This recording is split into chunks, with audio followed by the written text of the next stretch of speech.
नमस्कार दोस्तों आजकल हमारा जो ये टार्च है 1703 मॉडल, ये मार्केट में आपको बहुत ज़्यादा से ज़्यादा देखने को मिलेगा, जो बहुत धड़ल्ले से ये बिक रहा है। अब कोई भी सामान अगर धड़ल्ले से बिकता है तो भाई ख़राब भी तो होना लाजमी ही है। तो अगर ये ख़राब होता है तो अगर आपको ये खोल के रिपेयर करना नहीं आता है, समझ लीजिए, तो इसको आप या तो फेंक देंगे या फिर खोलेंगे तो इसको तोड़ ताड़ डालेंगे और फिर वो आपका रिपेयर होके काम लायक नहीं रहेगा। तो आज की इस वीडियो को देख लीजिएगा, जिससे आपके पास अगर इस तरह का कोई टार्च ख़राब होता है या आपके पास ख़राब हुआ बनने के लिए आता है तो आप बड़े आराम से उसको खोल के रिपेयर आप कर लेंगे। तो यहाँ पे देखिए हमारा जो ये टार्च है ये ना आगे जल रहा है और ना पीछे जल रहा है, ठीक, किसी भी साइड हमारा नहीं जल रहा है। जबकि यहाँ हम चार्ज में अगर इसको लगाते हैं तो चार्ज में लगाने के बाद हमारे चार्जर का जो इंडिकेटर है वो हमारा यहाँ रेड हो जा रहा है। देखिए यहाँ पे अभी आपको यहाँ ग्रीन एलईडी दिख रही होगी, लेकिन जैसे ही हम अपने इसमें लगा रहे हैं देख सकते हैं हमारी एलईडी यहाँ ग्रीन हो जा रही है, लेकिन उसके बाद रेड हो जा रही है। उसके बाद भी हमारा टॉर्च यहाँ पे नहीं जल रहा है। तो भाई जाहिर सी बात है इसमें प्रॉब्लम अंदर होगा। अब एक बार इसको अगर खोलना आप सही से समझ गए तो समझ लीजिए आप बड़े आराम से इसको रिपेयर कर लेंगे। तो सबसे पहला काम आपको क्या करना है, आगे से इसका ये ढक्कन खोल देना है, ठीक है। ये खोल देंगे, इसको साइड कर दीजिए। इसके बाद अब आपको क्या करना है, सीधा पीछे इसके चले आना है, ठीक। यहाँ पीछे का एक ढक्कन है, इस ढक्कन को भी आपको यहाँ से खोल देना है। खोल देंगे तो खोल देने के बाद देखिए इसमें एक स्विच होता है, ये आपका गिरना नहीं चाहिए, ना फिर बाद में मिलेगा नहीं, ठीक है। अब क्या करना है, देखिए इतना खोलने के बाद अब ये वाला ग्लास आपको हटा देना है। देखिए यहाँ से इस तरह से ये ग्लास आपको हटा देना है। ग्लास हटाएंगे तो ये भी आपका यहाँ से निकल जाएगा। अब किसी भी चीज़ को खोलने से पहले आपको क्या करना है, यहाँ जो दो वायर सोल्डिंग हुए हैं इन दोनों सोल्डर को आपको यहाँ से हटा देना है, ठीक। इस तरह से आपको सोल्डर यहाँ से हटा देना है। सोल्डर हटा के यहाँ का एलईडी आपको निकाल के साइड में रख लेना है। अब इसके बाद देखिए यहाँ जो आपका स्विच लगा हुआ है, ये पीछे स्विच लगा है, इसको आप बाहर इस तरह से निकालेंगे और निकाल के या तो आप यहाँ से सोल्डर हटा दीजिए या फिर यहाँ से सोल्डर हटा दीजिए, ठीक है। इस तरह से सोल्डर आपको हटा के इसको भी साइड में रख देना है। अब रख देने के बाद अब यहाँ पे पीछे देखिए यहाँ से आपको इसे धक्का देना है इस तरह से, ठीक। हो सकता है आपका एक बार में न निकले तो इस स्विच को आप एक आध बार दबा के देख लीजिएगा, कोई स्विच फंसा रहेगा यहाँ पे, ठीक है। यहाँ स्विच फंसा रहेगा तो आपका ये नहीं निकलेगा, लेकिन यहाँ थोड़ा प्रेशर आपको देना है। देखिए इस तरह से हम प्रेशर देंगे, थोड़ा सा निकल गया। अब इसको आप पूरा यहाँ से निकाल सकते हैं। निकालने के बाद देखिए यहाँ पे इस गोली को भी आपको रख लेना है, नहीं तो आपका फिर स्विच बाद में काम लायक नहीं रहेगा, ठीक।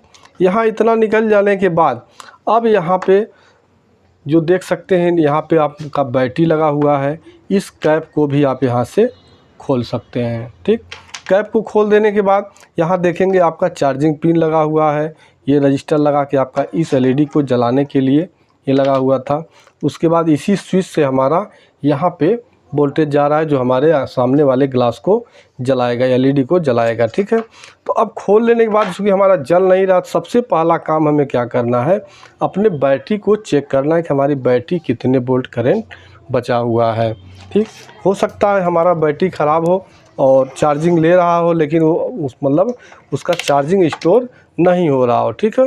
तो यहाँ मल्टीमीटर लेंगे और मल्टीमीटर से सेल के यहाँ माइनस पॉइंट और प्लस पॉइंट पे हम लगाएंगे। तो यहाँ देख सकते हैं हमको जो वोल्टेज मिल रहा है 1.04, यानी सेल हमारा यहाँ पे डिस्चार्ज है। डिस्चार्ज मतलब ये ख़राब सेल हो गया है, ये हमारा चार्जिंग नहीं ले रहा है, ठीक है। ये चार्जिंग ले रहा है लेकिन ये बैटरी इसमें स्टोर नहीं हो रहा है। तो इसकी जगह हमको दूसरा बैटरी यहाँ पे लगाना पड़ेगा। तो आइए दूसरा बैटरी एक बार लगा के, और यहाँ पे सबसे पहले आप सामने वाला जो ये फ्लैश लाइट मतलब हमारा कटोरी है, इस कटोरी वाले एलईडी को जला के देख लेंगे।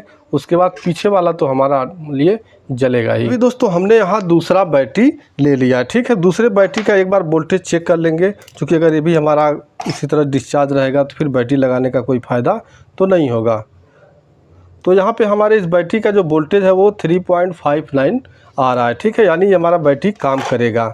ये नया नहीं है बट मतलब काम लायक है। ठीक है, यहाँ बैटरी बदलने का मतलब मेन यही है, ये मेन मतलब ये है कि आपका अगर टॉर्च ख़राब होता है तो आप कैसे इसको खोलेंगे और लगाएंगे। ठीक है, तो यहाँ देखिए जैसे ही हमने यहाँ बैटरी दूसरा डाला है तो हमारा ये बल्ब जो टॉर्च है वो जलने लगा।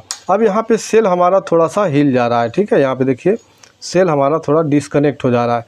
ये डिस्कनेक्ट इसलिए हो रहा है कि यहाँ हमने एक सोल्डिंग लगाया है और यहाँ जो हमारे ये हमारा थोड़ा नीचे की ओर दब गया, तो इसको हम चिमटी वगैरह से थोड़ा सा इसको उठा देंगे, जिससे हमारा ये नीचे की ओर जो दबा हुआ है ऊपर की ओर हो जाएगा, तो डिस्कनेक्ट हमारा बैटरी नहीं होगा। तो अब दोस्तों यहाँ पे देखिए इस तरह से हमने इसको उठा दिया। एक बार अब फिर चेक कर लेते हैं कि अब डिस्कनेक्ट तो नहीं हो रहा। तो देखिए अभी हमारा डिस्कनेक्ट नहीं हो रहा है।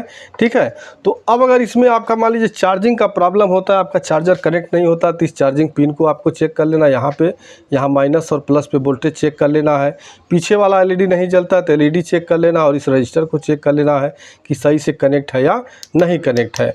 अगर आगे का आपका एलईडी नहीं जलता है तो इस स्विच से प्रॉब्लम आपका आ सकता है। अगर ये बैटरी वगैरह सही है तो अब आइए फटाफट इसको हम बांधते हैं।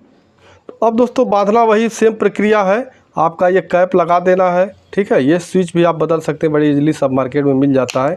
इस टॉर्च का लगभग सारा सामान आपको मार्केट में बड़े आराम से मिल जाएगा। ठीक है, तो यहाँ देखिए इस तरह से आपको कर लेना है। इसके बाद आपका जो टॉर्च है, ये बॉडी है, इस बॉडी में आपका एक स्विच यहाँ देखिए इस तरह से आपको यहाँ लगा लेना है। और लगा लेने के बाद अब यहाँ देख लीजिए ये वाला नीचे रहना चाहिए और यहाँ पे आपको इस तरह से धीरे धीरे आप इसमें धक्का दीजिए। ठीक है, धीरे धीरे इस तरह से धक्का देना है और ये देख लेना कि ये बाहर आपका वायर यहाँ से निकल जाए। पूरी तरह से यहाँ इस तरह लगा लेने के बाद स्विच को आप एक बार यहाँ दबा के एक बार ज़रूर देख लीजिएगा आपका काम कर रहा है या नहीं कर रहा है। अब यहाँ लगा के अब ढक्कन को भी यहाँ से सामने का जो कैप है इसको आप पैक कर दीजिए। ठीक, कैप पैक कर लेने के बाद अब यहाँ पे जो आपका एलईडी है, इस एलईडी को यहाँ पे ये रख लीजिए। यहाँ इस पे लॉक मतलब बना हुआ है घाट, यहाँ पे रख के और एक वायर को आप यहाँ पहले सबसे पहले सोल्ड कर लीजिए। नहीं सोल्ड करना चाहते आइए इसको भी हम यहाँ पे लगाएंगे, लेकिन अब लगाने के लिए जो हमने वायर यहाँ से छुड़ाया था, ठीक है, ये ब्लैक वाला वायर स्विच का, इसको हमें यहाँ पे जोड़ लेना है। अब यहाँ पे जब आप सोल्डिंग करिएगा तो आयरन बहुत देर तक यहाँ पे आपका नहीं रहना चाहिए। अगर देर तक आप आयरन यहाँ पे रख देते हैं तो आपका स्विच वहाँ से जो जहाँ पे बैटरी लगा हुआ है वो स्प्रिंग आपका पिघल के ख़राब हो सकता है। ठीक है, तो यहाँ देखिए वायर हमारा निकल गया यहाँ पे और इस पे हम सोल्डिंग कर देंगे। तो यहाँ पे सोल्डिंग करते ही हमारा एलईडी जलने लगा, चूँकि यहाँ पे भले नहीं हम सोल्डिंग किए हैं लेकिन यहाँ कनेक्ट हो गया था। ठीक है, तो यहाँ हम इस तरह से इसको दबा देते हैं और यहाँ पे सोल्डिंग भी कर देते हैं। ये सोल्डिंग कर लेने के बाद अब अपना ये सबसे पहले इस कैप को लगाइए। ठीक, इस कैप को लगाने के बाद फिर ये शीशा इसका ये दोनों आप साथ में लगाएंगे तब लगेगा। देखिए इस तरह से करके और यहाँ पे ये दोनों आप लगाएंगे तो एक साथ ये लग जाएगा। अब इसमें आप गोली देख लीजिए, गोली आपका रहना चाहिए। इसके बाद ये ढक्कन आप बंद कर लेंगे। अब पीछे वाला भी देखिए यहाँ पे काम कर रहा है, आगे वाला भी हमारा ये काम कर रहा है। तो दोस्तों इस तरह से अपने 1703 टॉर्च को आप बड़े आराम से खोल के रिपेयर कर सकते हैं, कहीं टूट फूट होने का कोई डर नहीं रहेगा। वीडियो पसंद आया हो तो वीडियो को एक लाइक ज़रूर कर दीजिएगा। चैनल पर नए हैं तो प्लीज़ चैनल को सब्सक्राइब कर दीजिएगा। मिलते हैं नेक्स्ट वीडियो में, तब तक के लिए नमस्कार।